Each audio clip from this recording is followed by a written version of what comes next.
எந்த போராட்டத்தின் மத்தியில் இருக்கிறீங்களோ அந்த போராட்டத்தை கர்த்தர் உங்களுடைய கரத்தில் ஒப்பு கொடுப்பார். எந்த வியாதியின் மத்தியில வந்திருக்கிறீங்களோ அந்த வியாதியை கர்த்தர் உங்களுடைய கரத்தில் ஒப்பு கொடுப்பார். எந்த போராட்டத்தின் மத்தியில நீங்கள் ஜெப நாட்களில் ஆண்டவரே அற்புதத்தை செய்யுங்க என்று ஆண்டவருடைய சமூகத்தில் வந்திருக்கிறீங்களோ நான் விசுவாசிக்கிறேன். உன் படுக்கையை எடுத்துக்கொண்டு என்று நட என்று சொன்னு என் இயேசுவின் வார்த்தை இன்றும் ஜீவன் உள்ளதா இருக்கிறது.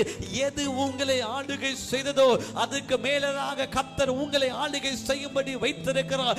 எது உங்களை படுக்கையில வைத்திருந்ததோ அதை உங்களுடைய கரத்தில் ஒப்பு கொடுத்து தேவ மகிமையை விளங்க செய்கிற ஜெப நாட்களாய் கர்த்தர் மாற்றி இருக்கிறார். நல்ல கரங்களை தட்டி வாய்கள் திற. எது உங்களை எழும்ப பண்ணாமல் படுக்கையில வைத்திருந்ததோ, எது நீங்கள் செயல்பட முடியாமல் கிரியை செய்ய முடியாமல் உங்களை படுக்கையில வைத்ததோ அதை கர்த்தர் உங்களுடைய கரத்தில் ஒப்பு கொடுப்பார். நல்ல விசுவாசத்தோடு சொல்லுங்க.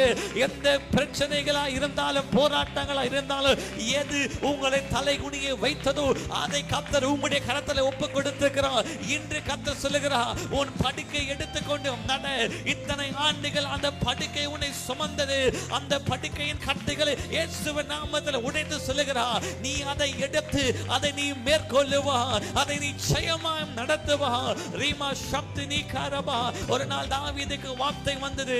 தாவீது சிக்லாகின் அனுபவத்தில் எல்லாவற்றையும் இழந்துட்டான். தாவீது இயேசுவின் தேவனிடத்துல போய் கேட்கிற, ஆண்டவரே நான் அதை மேற்கொள்வேனா?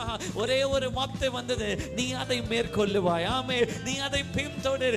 எது உன்னை ஒன்றுமில்லாமல் செய்ததோ, எது உன் வாழ்க்கையில பலவீனத்தை வியாதியை வியாகுலத்தை கண்ணீரை கொண்டு வந்ததோ அதை கர்த்தர் உன் கரத்தில் இந்த ஜெப நாட்களை ஒப்பு கொடுத்திருக்கிறார்.